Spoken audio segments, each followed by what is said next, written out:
Oh man, that was my one opportunity to look cool.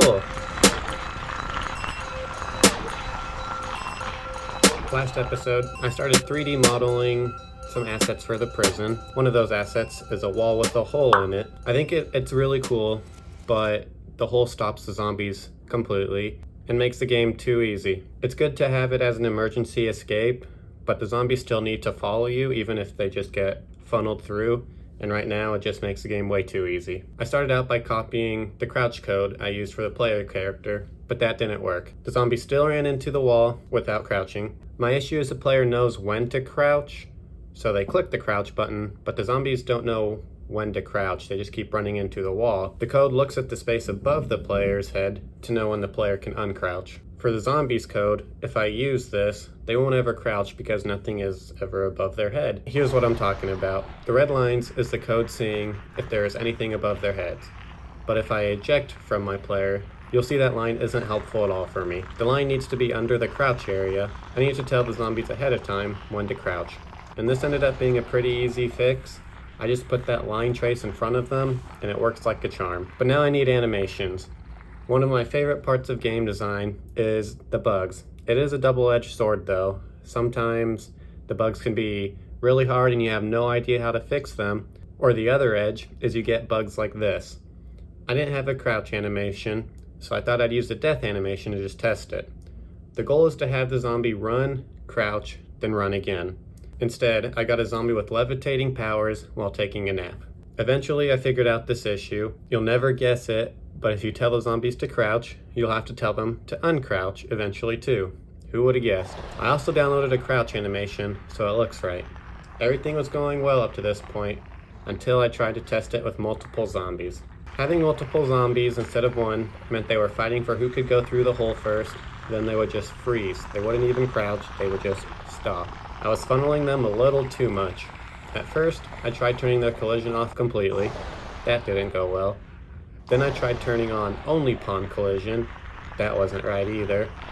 The player still needs to collide with the zombies. I finally made a custom player collision preset in custom player collision, and with that setup and done, the zombies flow through the hole smoother, don't fall through the level, and don't let the player pass through them. The next thing I've done is fixed a couple of crouch bugs. If you were crouched and walking, it wouldn't look like you were uncrouching. The collision uncrouched, but the animation stayed in a crouch state. It ended up being a really easy fix, where I just need to add a transition between my crouch walking animation to my idle run animation. It was one of those bugs that I thought was going to be really hard, and it ended up being really easy. It's one of those ones I procrastinated for absolutely no reason.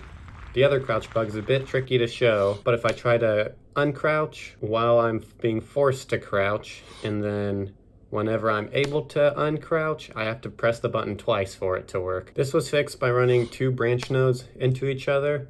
I was just playing around with them to see if I would get lucky, and I somehow did. I have no clue how this works. It just works with that branch now, and I'm taking it as a win. And then moving on, I finally fixed the sliding stuff. A while ago I added in sliding, but it never fully felt done to me.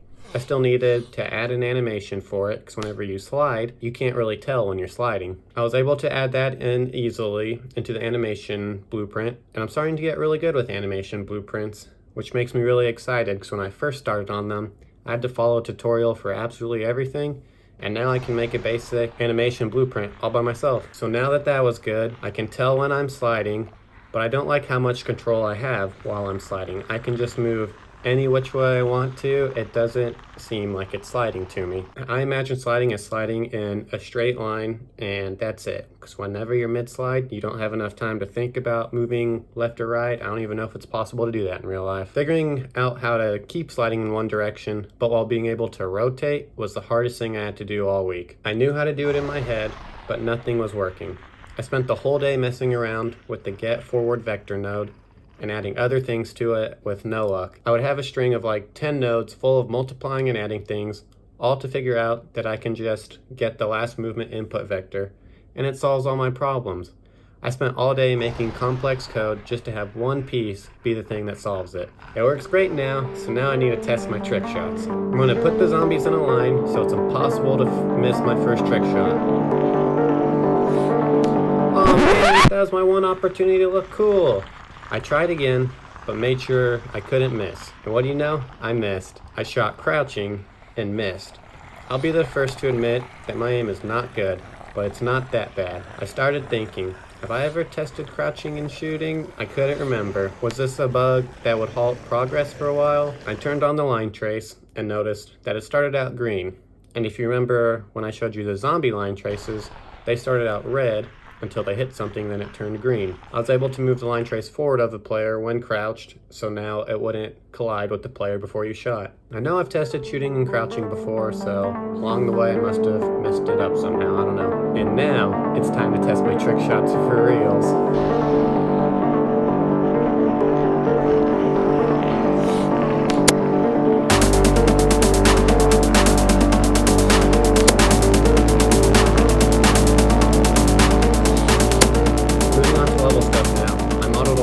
New assets. I'll just quick fire them. I made jail cell bars, a bed, toilet, a broken fence, a fence, cell dividers, a stair, floor, ceiling, ceiling light, and ceiling night light. I placed them all into the prison, and it turned out really good. Placing the assets went smoothly until I needed to move on to lighting. Lighting is starting to become my arch nemesis. I've researched on how to get it to work, and have tried getting it to work and understand it and all, but my lighting just kept looking like this. And if you don't see an issue right away, just look at the floor. All of the floor tiles have different levels of light on them. And I eventually landed on what you're seeing right now.